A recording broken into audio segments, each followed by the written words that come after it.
ఇక్కడ ఏంటంటే ఒక విషయం మీకు చెప్పాలి ఏంటంటే,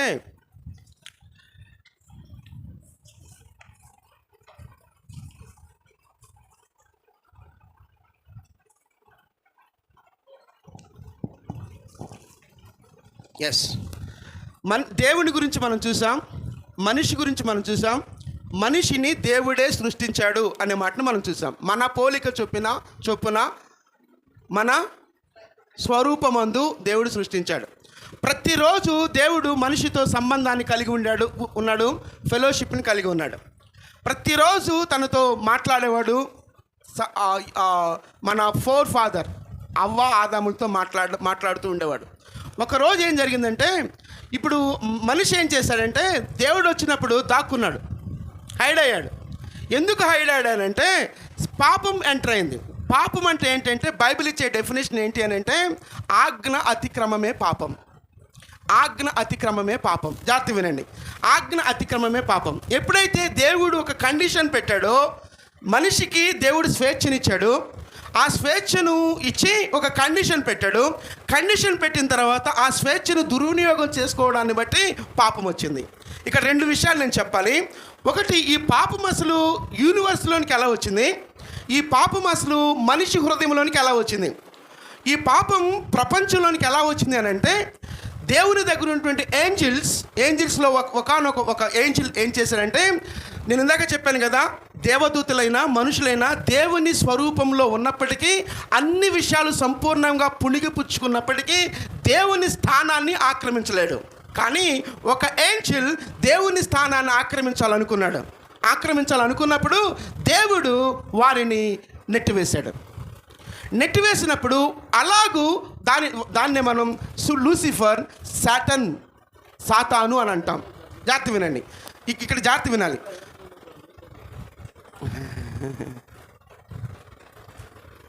జాగ్రత్తగా అర్థం చేసుకోవాలి, జాగ్రత్త వినండి. ప్రపంచంలోనికి పాపం ఎలా వచ్చింది, ఈ పాపం మనిషి హృదయంలోనికి ఎలా వచ్చింది, పాపం ప్రపంచంలోనికి యూనివర్స్లోనికి పాపం ఎలా వచ్చిందని అంటే, లూసిఫర్ అనేటువంటి ఒక మ్యూజిక్ ప్లే చేసే దూత ఉండేవాడు దేవుని దగ్గర. దేవుని స్థానాన్ని, దేవుడు చచ్చాడు, ఆ స్థానాన్ని మనిషి ఆక్రమించాలి అనేటువంటి ఫిలాసఫీ ఫ్రెడరిక్ నీచేది. ఈ ఏంజిల్ ఏం చేశాడంటే, దేవుని స్థానాన్ని నేను ఆక్రమించాలనేటువంటి ఆలోచనతో ఫుల్ ఆఫ్ ప్రైడ్తో ఉన్నాడు. అప్పుడు దేవుడు తను త్రోసివేశాడు. తనతో పాటు కొంతమంది ఏంజిల్ని తీసుకొని భూమి మీదకి వచ్చాడు. అలాగూ విశ్వంలోనికి పాపం వచ్చింది. ఈ విశ్వంలోనికి వచ్చినటువంటి పాపం, ఆ ఏంజిల్స్ లేదా సాటన్ మనిషిగా అప్పటికే దేవుడు తన పోలికలో తన స్వరూపమందు మనిషిని సృష్టించాడు కదా. మనిషిని సృష్టించినప్పుడు ఈ మనిషి ఈవు దగ్గరికి వచ్చి, ఆదాము దగ్గరికి వచ్చి, అవ్వ దగ్గరికి వచ్చి ఈ కండిషన్ దేవుడు పెట్టాడు కదా, అది ఒట్టిదే, ఇది నిజమా, అది కండిషన్ కాదు, అది కరెక్ట్ కాదు, దీన్ని తింటే మీరు దేవుని లాగా అయిపోతారు, కాబట్టి మీరు దేవుడికి అలా ఇష్టం లేదు, కాబట్టి మీరు అలా చేయడానికి వీల్లేదని దేవుడే కండిషన్ పెట్టారు. No problem, you have it, నువ్వు దాన్ని తీసుకో అని చెప్పి ప్రొవోక్ చేశాడు. ఎప్పుడైతే ప్రొవోక్ చేశాడో, తను తింది మనిషి కదా, తను అవ్వ మనిషే కదా, ఆదాముకి ఇచ్చింది, వారిద్దరూ తిన్నారు. దేవుడు ఇచ్చినటువంటి సహవాసాన్ని దూరం అయిపోయారు. వాళ్ళు అప్పుడు పాపంలో పడిపోయారు.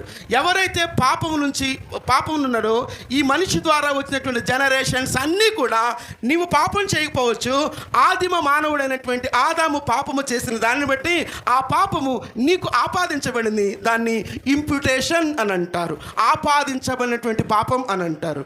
ఆ పాపం ఎలా వచ్చింది, నువ్వు చేసావా అంటే నువ్వు చేయలేదు, కానీ నీకు రిప్రజెంట్ అయినటువంటి మొదటి మనిషి పాపం చేశాడు, కాబట్టి ఆ పాపం సర్వమానవాళికి ఆపాదించబడింది. ఏ భేదము లేదు, అందరూ పాపులే.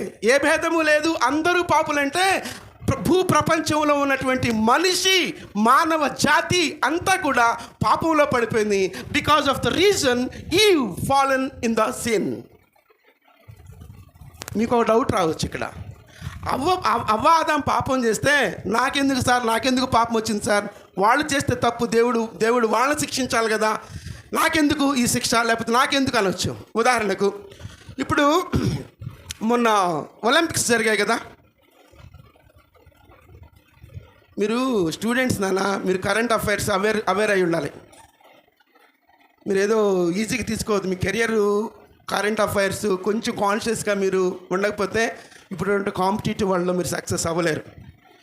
కాబట్టి కరెంట్ అఫైర్స్ మీరు నేర్చుకోవాలి ఎప్పటికప్పుడు. రైట్. ఒలింపిక్స్ జరిగాయి కదా, ఒలింపిక్స్లో రెజ్లింగ్లో ఒక ఆవిడ పోటీ పడింది. ఏం పేరు ఆవిడ పేరు?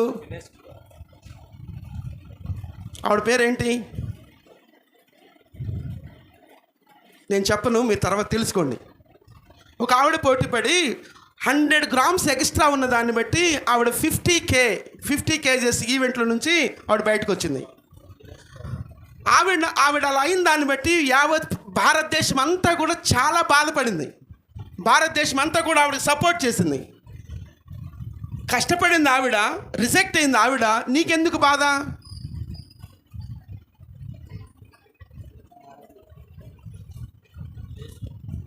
ప్లీజ్ నాకు సమాధానం చెప్పాలి. భారతదేశం నుంచి ఆవిడ వెళ్ళింది కదా, ఆవిడ రిజెక్ట్ చేశారు కదా, అప్పుడు భారతదేశం అంతా కూడా చాలా బాధపడింది. తర్వాత కోర్టులో ఆ ఈవెంట్ ఉన్నప్పుడు ఆవిడకి సపోర్ట్ చేసి చాలామంది వాయిస్ ఇచ్చారు. ఎందుకు? ప్లీజ్. మన దేశం అని అంటే ఏంటంటే మన దేశ ప్రతినిధిగా ఆవిడ వెళ్ళింది. అర్థమైందా? మన దేశ ప్రతినిధిగా ఆవిడ వెళ్ళింది. ఇప్పుడు సర్వ మానవాళి ప్రతినిధి ఎవరు? ఆదాము. కాబట్టి ఆదాము తప్పు చేశాడు కాబట్టి ఆదాము చేసినటువంటి పాపం నీ మీదకి ఆపాదించబడింది. క్రికెట్లో వరల్డ్ కప్లో భారతదేశం గెలిస్తే సంబరాలు మిన్నంటిపోతాయి. నువ్వు ఆడేవా? ఎందుకు నీకు అంత సంబరం? అది వాళ్ళు మన ప్రతినిధులు. అలాగే మనిషి ప్రతినిధిగా ఆదాము. అలాగూ పాపం వచ్చింది. ఆ పాపం మన హృదయాల్లో నింపివేయబడింది. రైట్. కాబట్టి ఇప్పుడు చూడండి, ఒకసారి చదువమ్మా. రోమీలు రాసిన పత్రిక 7వ అధ్యాయం 18వ వచనం నుండి 25వ వచనం వరకు కొంచెం ఫాస్ట్ చదువునా. అనగా నా శరీరమందు మంచిదియు ఏదియు నివసింపదని నేను ఎరుగుదును. మేలైనది చేయవలనను కోరిక నాకు కలుగుచున్నది గాని దానిని చేయుట నాకు కలుగుట లేదు.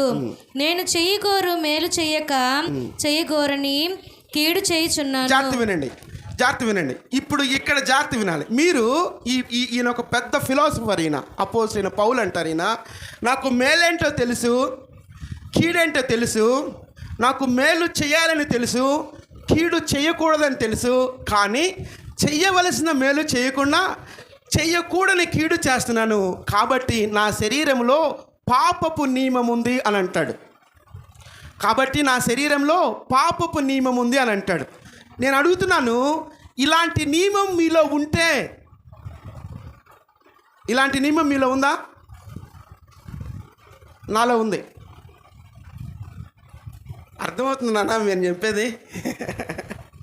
ఇలాంటి నియమం మీలో ఉంటే, ఇలాంటి నియమం నాలో ఉంటే నేను పాపిని. ఇలాంటి నియమం నాలో లేదు అని అంటే నువ్వు పాపివి కాదు. ఇలాంటి నియమం మీలో లేదా? ఉందా? లేని వాళ్ళు ఎంతమంది చేతులు ఎత్తండి. నేను ఒక స్టేట్మెంట్ ఇస్తున్నాను, అలా చెయ్యెత్తే దమ్ము ఎవడికి లేదు. ఒక్క యేసుక్రీస్తు ప్రభు వారికి తప్ప. మీలో పాపము చేయని వాడెవడో మొదట రాయి వేయమన్నప్పుడు ఆయన వేయొచ్చు, మిగిలిన వాళ్ళంతా నోరు మూసుకొని వెళ్ళిపోయారు. అంటే మనమంతా పాపులం. We are fallen. మనమంతా పాపులం. కాబట్టి నీకు తెలుసు, రియల్ మీ అంటే నీకు తెలుసు.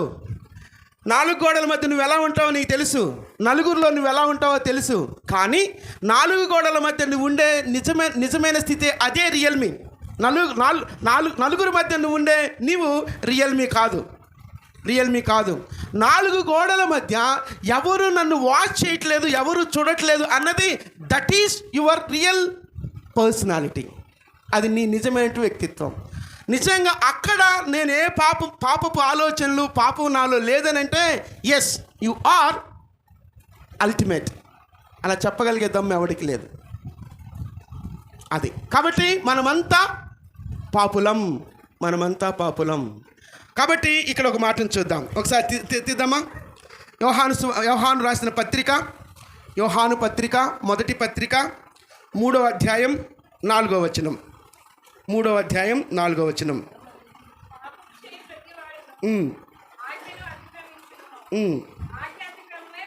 అది ఆజ్ఞ అతిక్రమమే పాపం. జాగ్రత్త చూడండి.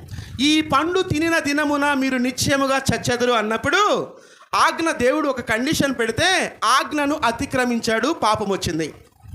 ఈ పాపానికి కాన్సిక్వెన్సెస్ ఏంటి అని అంటే నేను చెప్తాను, జాగ్రత్తగా వినాలి.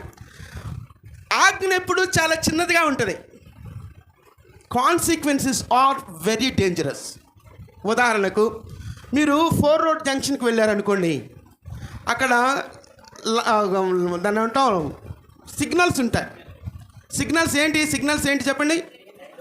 Red, orange, green. రెడ్ దేనికి? గ్రీను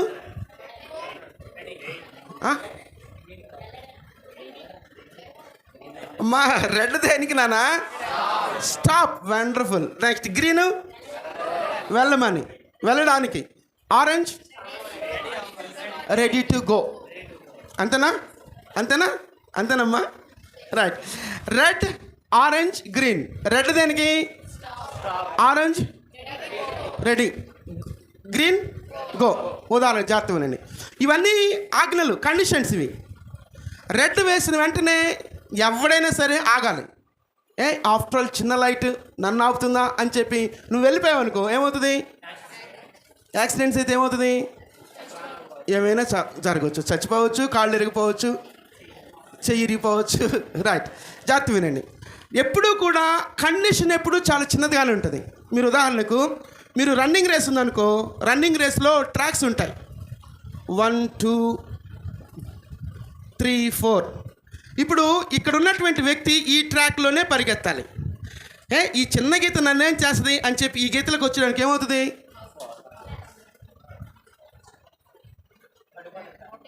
పడిపోవటం కాదు. ఈ ట్రాక్లోకి వచ్చి ఫస్ట్ వచ్చాడనుకో వాడికి ప్రైజ్ ఇస్తారా? డిస్క్వాలిఫైడ్.